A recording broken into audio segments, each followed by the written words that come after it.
Hello everyone. So last class में मैंने discuss किया था dielectric and its polarization. हमने ये भी डिस्कस किया कि कैसे कैपेसिटर्स में इलेक्ट्रिक फील्ड पोटेंशियल रिड्यूस होता है लेकिन कैपेसिटेंस बढ़ जाता है। आज मैं डिस्कस करने वाला हूँ energy stored in a capacitor. So आज का टॉपिक है energy stored in a capacitor.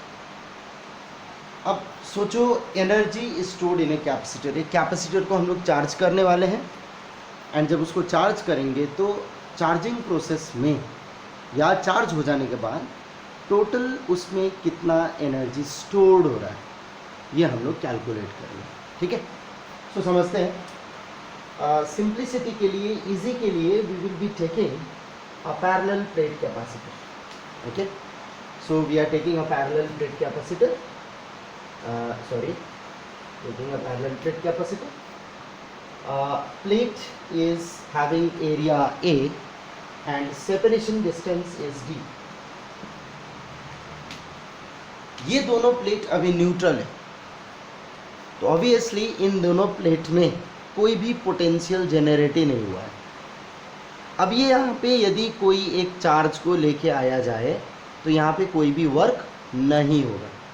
क्यों नहीं होगा? क्योंकि पोटेंशियल डेवलप ही नहीं हुआ। क्योंकि एनर्जी स्टोर होने का मतलब होता है हमें वर्क करना है, एंड वर्क डन का डेफिनेशन क्या है ना? क्या पढ़ा था हमने?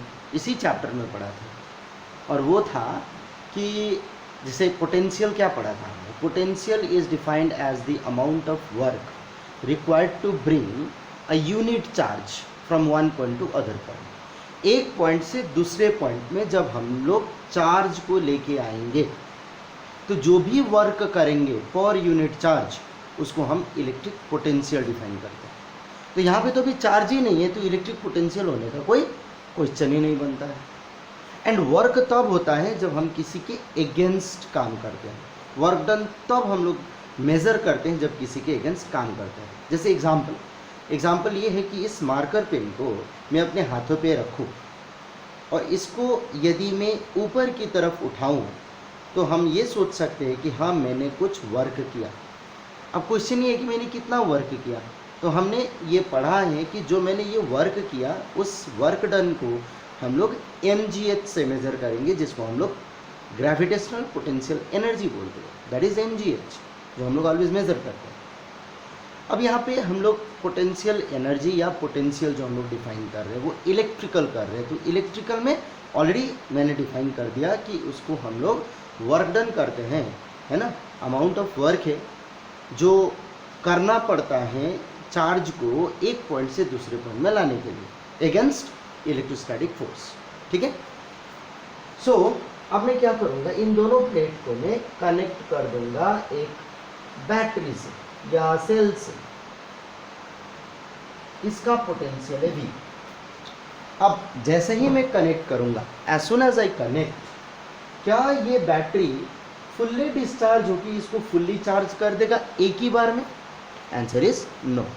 तो ये क्या है कि एक प्रोसेस के तहत धीरे धीरे यहाँ पे चार्ज डिपॉजिट होना शुरू होगा।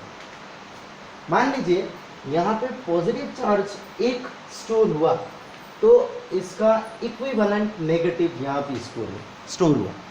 तो जैसे ही यहाँ पे पॉजिटिव एंड नेगेटिव स्टोर हो गया, यहाँ पे पोटेंशियल डेवलप हो गया।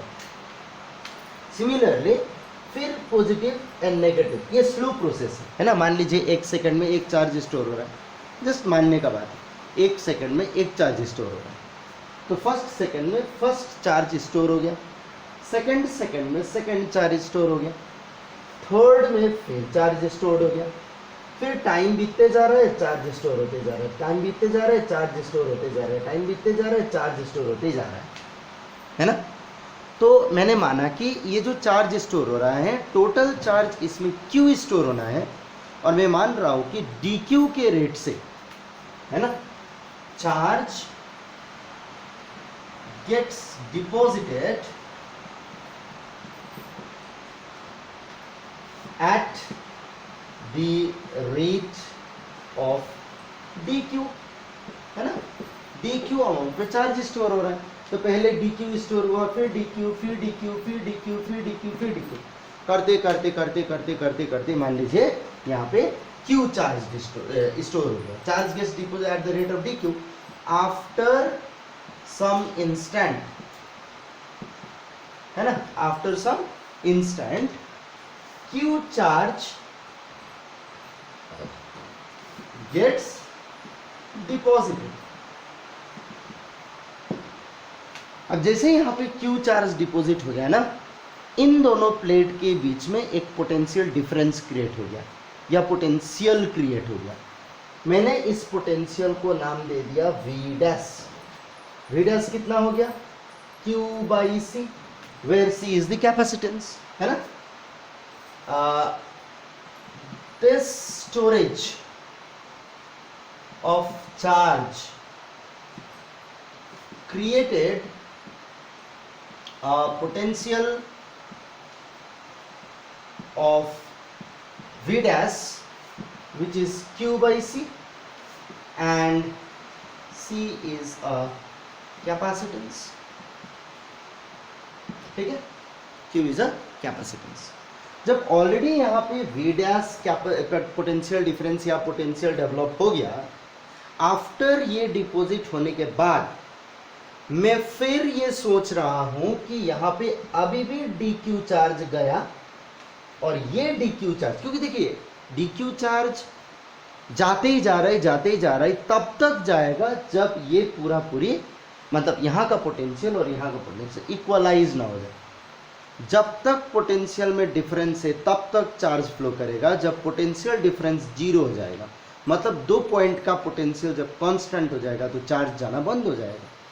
तो अभी पोटेंशियल कांस्टेंट नहीं हुआ है, सेम नहीं हुआ है, ये अभी भी कम है पोटेंशियल, मतलब चार्ज अभी भी स्टोर हो रहा है। ये कुछ इंस्टेंट में, एट एनी इंस्टेंट मैंने इतना पोटेंशियल माना, तो ऑब्वियसली इसके अगेंस्ट और भी तो चार्ज जाके डिपॉजिट होगा। तो मैंने माना कि let DQ further gets deposited, है ना, further gets deposited, let DQ further gets deposited against V dash, further gets deposited against V dash, है ना, against potential V dash। Then work done,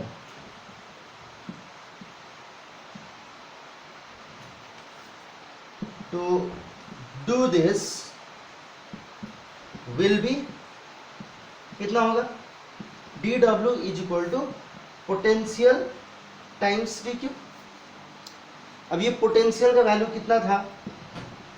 Q by C DQ। अब C तो constant है, हमें work done निकालना है। अब सोचिए यदि मुझे टोटल चार्ज डिपॉजिट करना है, to deposit total charge of Q value, we calculate or we integrate equation 1, ठीक है। तो टोटल वर्क डन के लिए इंटीग्रेट करेंगे Q by C DQ को, and when we integrate we shall choose its limit. So the limit will be from 0 charge to capital Q charge, क्योंकि जब हम लोग इंटीग्रेट करेंगे हम लोग इनिशियल से कंसिडर करेंगे। इनिशियली इस पे कितना चार्ज था? ऑब्वियसली न्यूट्रल था, 0 चार्ज था। अब कितना चार्ज है? तो ऑब्वियसली कैपिटल Q चार्ज, ठीक है, मतलब पूरा फुल्ली चार्ज हो गया। तो वर्क डन हो जाएगा। अब सिंपल मैथमेटिक्स है, Q DQ। अब Q DQ का इंटीग्रेशन करेंगे तो इंटीग्रेशन ऑफ Q DQ कितना होगा? Q स्क्वायर बाई 2, लिमिट डालेंगे 0 से Q तक, तो कितना मिलेगा? Q square by 2C।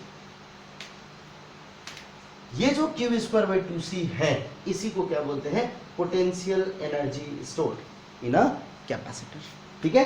तो पोटेंशियल एनर्जी को हम लोग U से डिनोट करते हैं और इसका वैल्यू होगा Q स्क्वायर बाई 2C। अब सेम पोटेंशियल एनर्जी का जो एक्सप्रेशन है वो Q और C के टर्म्स में आया, अब हम लोग इसको दूसरे टर्म्स में कन्वर्ट करने का कोशिश करेंगे। लाइक यदि चार्ज Q है, C कैपेसिटेंस है, तो टोटल पोटेंशियल यदि मुझे V मिल गया तो Q को CV भी लिख सकते हैं। यदि ऐसा लिखें तो U को हम लोग लिख सकते हैं, Q के जगह में CV मैंने रिप्लेस कर दिया, बाई 2C कर दिया, एक C और C कैंसिल हो गया, कितना मिला, हाफ CV स्क्वायर। तो एनर्जी को हम हाफ CV स्क्वायर फॉर्म में भी लिख सकते हैं। ठीक है, इतना ही नहीं, एक और फॉर्म में हम लोग इसको कन्वर्ट कर सकते हैं, और वो क्या है, देखिए C, अच्छा U है हाफ CV स्क्वायर, C को क्या लिख सकते हैं, तो C को लिख सकते हैं Q by V Guna V square, ये कैंसिल हुआ तो हाफ Q टाइम्स V, ये भी एनर्जी है। तो हमें 3 डिफरेंट एक्सप्रेशन मिला, मतलब फिजिकल क्वांटिटी एक ही है, 3 डिफरेंट न्यूमेरिकल्स करने के लिए, Q एंड C के टर्म्स में एनर्जी, C एंड V के टर्म्स में, एंड QV टर्म्स में, राइट। सो 3 डिफरेंट टर्म्स में हमें एनर्जी मिली। अब एक काम करते हैं, हम लोग कैलकुलेट करेंगे, इसी चीज को थोड़ा इलेबोरेट करेंगे, और इलेबोरेट करके पैरेलल प्लेट में कितना होगा ये कैलकुलेट करेंगे फॉर पैरेलल प्लेट।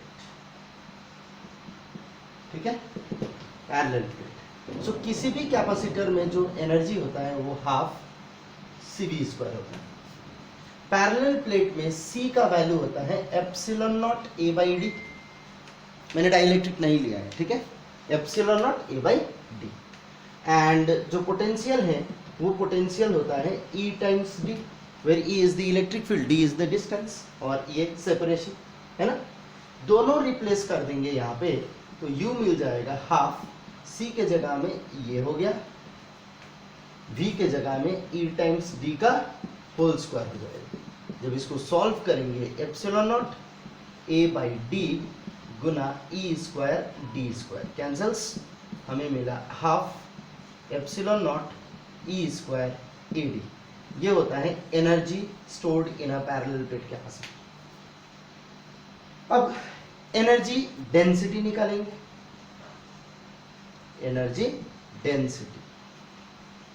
अब देखिए एनर्जी डेंसिटी क्या है, व्हाट इज डेंसिटी, तो obviously energy per unit volume calculate करेंगे, right, energy per unit volume calculate करेंगे। तो एनर्जी पर यूनिट वॉल्यूम का मतलब, ये एरिया ऑफ प्लेट है, ये डिस्टेंस d है, तो ऑब्वियसली एरिया गुना डिस्टेंस, ये पाथ जो है ये इंटू ये करेंगे तो क्या मिलेगा, वॉल्यूम मिलेगा। तो energy density U dash is energy by volume, energy by volume, और यहाँ पे जो हमें मिलेगा वो half epsilon not E square मिला, क्योंकि वॉल्यूम कितना था, AD था, हमने डिवाइड कर दिया तो हमें इतना मिला। ठीक है, तो energy density is half epsilon not E square. ठीक है, इसको हम लोग energy density of an electric field भी बोलते हैं। This is also known as energy density of electric field। ठीक है, तो ये होता है एनर्जी डेंसिटी, ये होता है energy of stored energy in a parallel plate capacitor. So ये जो एनर्जी का जो एक्सप्रेशन है in case of capacitor, in case of parallel plate capacitor, energy density, ये बहुत ही इंपॉर्टेंट क्वेश्चन है for examination point of view.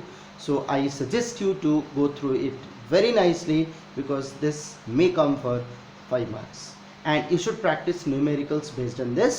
In case you have any doubt, any such queries, you can please comment me in my comment box, and please subscribe my channel, and please share my channel so that we make more videos and we help you in learning process, enriching your knowledge. Thank you. Take care of yourself.